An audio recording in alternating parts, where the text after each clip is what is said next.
O Carlos Sobrinho fez uma pergunta que eu não vou ter resposta, mas eu acho importante posicionar sobre isso. Uma pergunta para um amigo aí, Lucas. Eu queria perguntar se quando eu morrer eu vou encontrar os meus parentes que já faleceram no futuro. Eu não, já faleceram, esquece no futuro. Sim. Ninguém tem essa resposta. Quem disser isso pra você, o que vai acontecer, essa pessoa tá baseada em crenças, entendeu?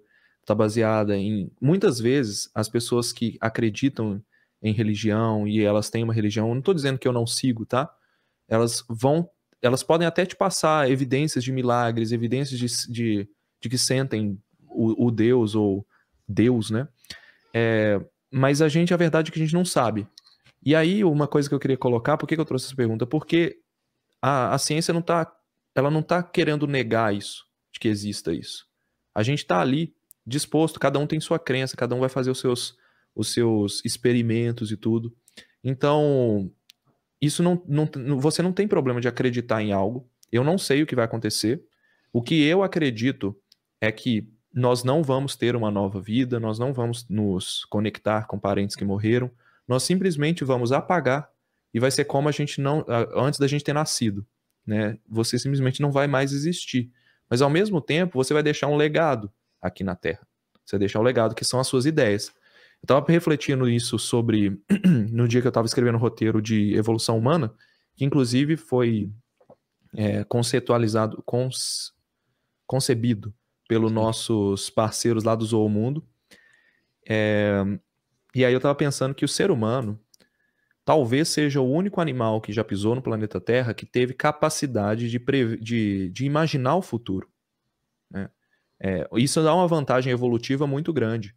Você tem animais que têm garras, que têm pelos, que têm várias vantagens, mas o ser humano foi o único até agora que já se tem evidências e provas de que ele consegue imaginar o futuro. Então você consegue imaginar uma situação de perigo, uma situação de medo, uma situação como essa, o que vai acontecer quando você morrer, fazer perguntas, né?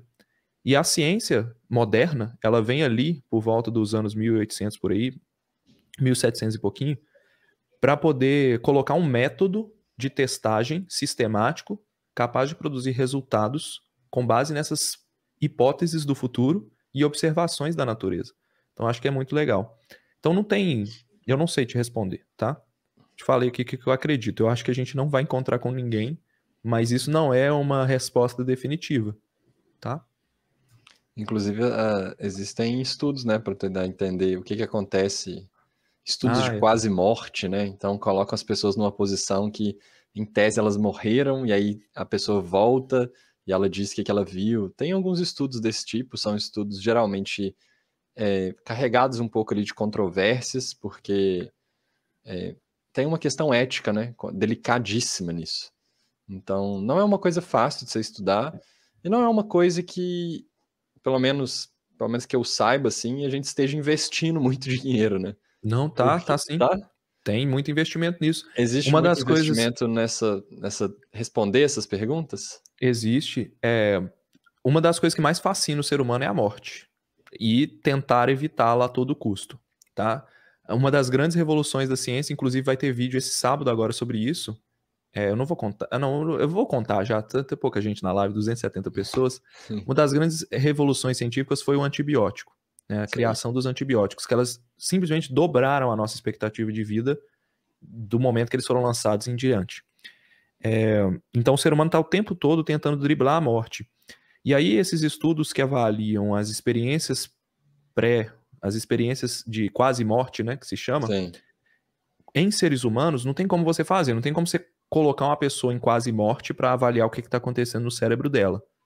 Então, Mas por existem isso que é entrevistas, delicado, né? Por isso que é bem delicado. sim, existem entrevistas e você consegue perceber um padrão de que essas pessoas em quase morte, elas costumam relatar que elas veem luzes, elas veem memórias que não estavam, que elas nunca se lembrariam, elas veem a vida delas passando pela cabeça, elas parecem que entram num estado de transe que ele parece durar muito tempo e que de repente, quando elas acordam sempre assustadas, como se tivessem passado por uma experiência divina, né? Então muita gente associa isso a milagres, principalmente como se tivesse ressuscitado, né? E aí, os cientistas eles foram estudar isso em camundongos, em animais menores, em que se tem autorização para fazer experimentos.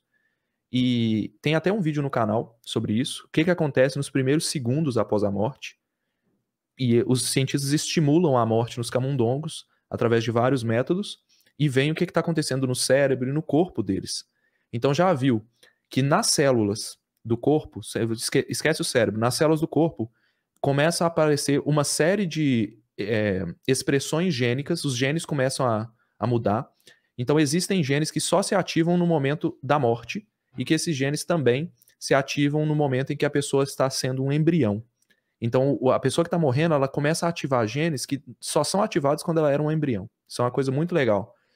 Parece que é uma tentativa do corpo resgatar células-tronco para tentar salvar as células a todo custo. Porque ele está vendo que ele está morrendo, ele tenta ativar genes que estavam ativos somente no período de células-tronco, naquela fase embrionária. Essa é a explicação, a hipótese hoje. Com relação ao cérebro, você tem estudos mostrando que existe um pico de ativação neuronal 30 segundos após o cérebro ter perda de oxigênio. Esse pico de ativação neuronal é um estado que ele não é visto durante a vida. Ele talvez se assemelhe a um sonho, mas ele é muito mais forte do que um sonho. Então a pessoa pode sim ter uma alucinação nesse período, nesses 30 segundos após a falta de oxigênio no cérebro. E é uma tentativa de como se fossem os neurônios, eles ligarem a pessoa. Eles acorda, você tá morrendo, entendeu? Então, muita gente que é vítima de infarto, que tem derrame, que às vezes perde oxigenação no cérebro, elas relatam essas experiências de luzes piscando que podem ser fruto dessa hiperativação neuronal nesses primeiros segundos após a morte. E aí, a questão da morte ou não, né? Para a ciência, a morte ela é a falha geral dos órgãos. Então, a pessoa é considerada morta quando o coração para de bater e o cérebro se desliga. Só que existe uma transição aí que fica meio obscura. O que é? A pessoa já morreu ou não? Então, a pessoa que ressuscitou... Por que fala que ela ressuscitou? A ressuscitação cardíaca, porque a pessoa tinha morrido. Entendeu? Então, para a ciência, ela está morta. Você consegue trazê-la de volta à vida se você fizer aquilo rápido.